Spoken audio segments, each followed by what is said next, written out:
Well, the thing about it is, ever since I was 16 years old, you know, there's two kind of people. Those that love Chevys.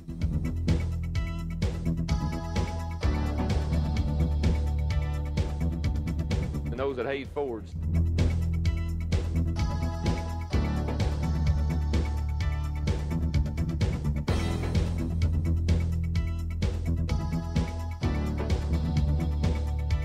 I've never had much use for a Ford.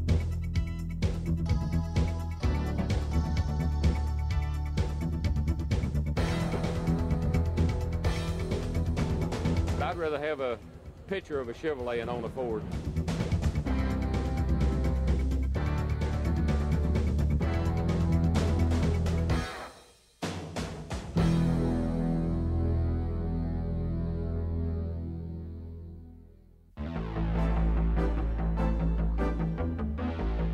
As the world of motorsports entered into a new decade, the red bow tie continued its dominance in some of racing's most prestigious series.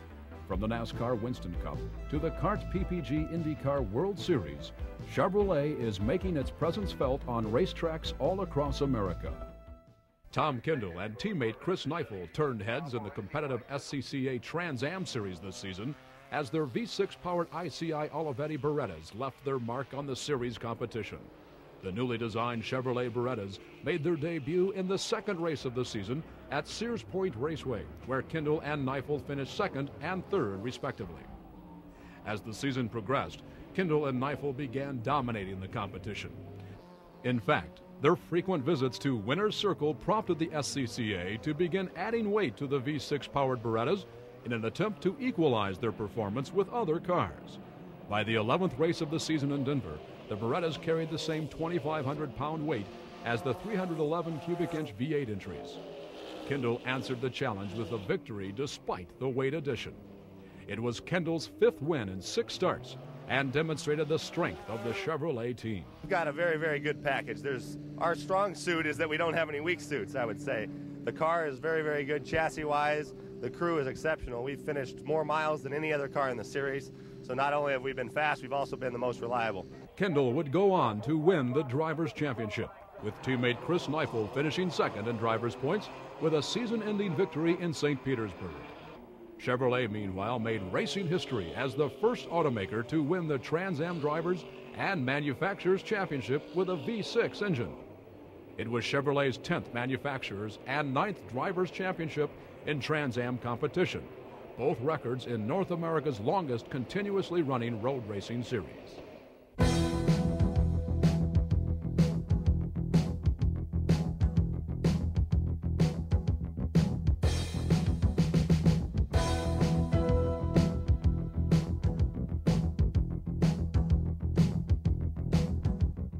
It's considered the greatest spectacle in racing. And this year, in the 74th running of the May Classic, Chevrolet took center stage. The Chevy Indy V8 engine would come into Indianapolis off big wins in the first 2 races of the 1990 kart season. Rick Mears would lead the way to a top 7 Chevy sweep at the season opener in Phoenix. 2 weeks later in Long Beach, Chevrolets would finish 1 through 7 again, with Al Unser Jr. taking the win in his Valvoline Chevy Lola. The kart season would also open with the addition of 4 drivers to the Chevrolet family: Arie Luyendyk, Bobby Rahal, IndyCar rookie Eddie Cheever, and the legendary A.J. Foyt would all have Chevy power behind them in 1990.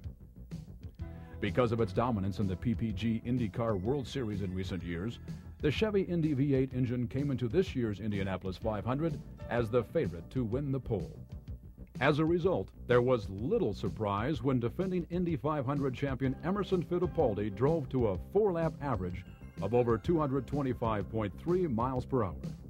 Fittipaldi's run set new 1-lap and 4-lap Indianapolis records as he captured his first pole. When qualifications came to a close, Chevy-powered drivers would claim the first 9 starting positions. With Chevrolet sweeping the first 3 rows of auto racing's biggest event, it was fitting that another Chevrolet lead them to the green flag. A bright yellow 1990 Beretta convertible was the pace car for this year's 500-mile race, and Chevrolet General Manager Jim Perkins would have the distinct honor of leading the field to the start. It's an amazing sight to see. The entire track moves in front of you, and you find pretty quickly that you can't focus on that. You have to look down the track and look ahead, which is a little bit of what we're seeing in Chevrolet. When the green flag dropped, Emerson Fittipaldi established himself in his Marlboro-sponsored Penske Chevy 90. By lap 50, only 8 cars remained on the lead lap, and all were Chevrolets. Fittipaldi would lead the first 92 laps and turn the fastest lap of the race at over 222.5 miles per hour. Just when the Brazilian driver seemed to be on his way to a second Indy 500 win, he was forced to pit due to handling problems. For the Penske team, the problem would continue all afternoon, opening the door for Chevy driver Bobby Rahal. Rahal was running well all afternoon and took the lead for a total of 35 laps until a charge from Arie Luyendyk, who matched Fittipaldi's earlier race lap record speed. Luyendyk would move his Domino's Pizza Chevrolet around Rahal on lap 168 and take the lead with 33 laps to go.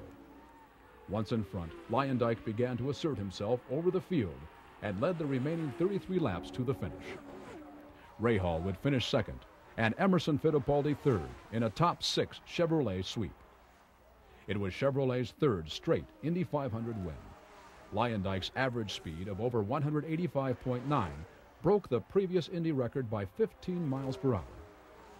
The Indianapolis win was Luyendyk's first victory in his 6-year IndyCar career. As the season progressed, Al Unser Jr. established himself as the man to beat, becoming the first kart IndyCar driver in history to score 4 straight victories. The winning streak helped Unser become the 3rd straight PPG Cup champion to win with Chevy power. Meanwhile, the Chevy Indy V8 engine finished the season on a streak of its own, scoring wins in all 16 events. Chevrolet also dominated in every other series category, from miles completed to laps led. Of all Chevrolet's competitors, only Porsche managed to lead a single lap for a season total of 27, compared to the 2,040 laps led by Chevrolet.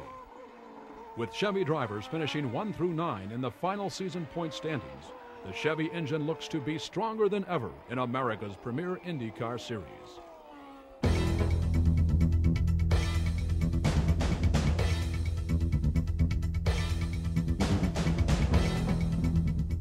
On the NASCAR Winston Cup circuit, Chevrolet driver Dale Earnhardt would open the 1990 season the way he closed out the 80s, dominating races. At the season-opening Daytona 500, Earnhardt would win a qualifying race and start on the outside of the front row. Earlier in the month, Chevrolet Lumina driver Ken Schrader would capture the pole position and win the Busch Clash, but would have to start at the rear of the 500 field after an accident forced him into a backup car. Once the race was underway, Earnhardt quickly stood out as the class of the field. His Goodwrench Lumina led 155 of the event's 200 laps, and Earnhardt lapped all but 7 cars. However, one of the cars Earnhardt couldn't shake all afternoon was the Lumina of driver Derek Cope, who ran a steady second for most of the day. As everyone awaited Earnhardt's arrival in winner's circle, it was Cope's Perlator Lumina that would take the win. Earnhardt would suffer a cut tire in turn 3 of the final lap, and Cope would hold on for the win. 3 Chevys would finish in the top 5, with Earnhardt salvaging a 5th place finish.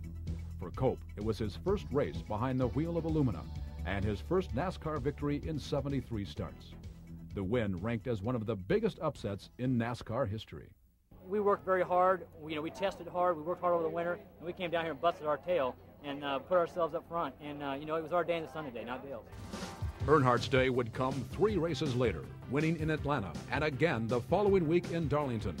Earnhardt would also go on to win in Talladega as he continued his quest for a 4th Winston Cup driver's crown. Derek Cope would go on to win again in Dover, proving his Daytona victory was no accident.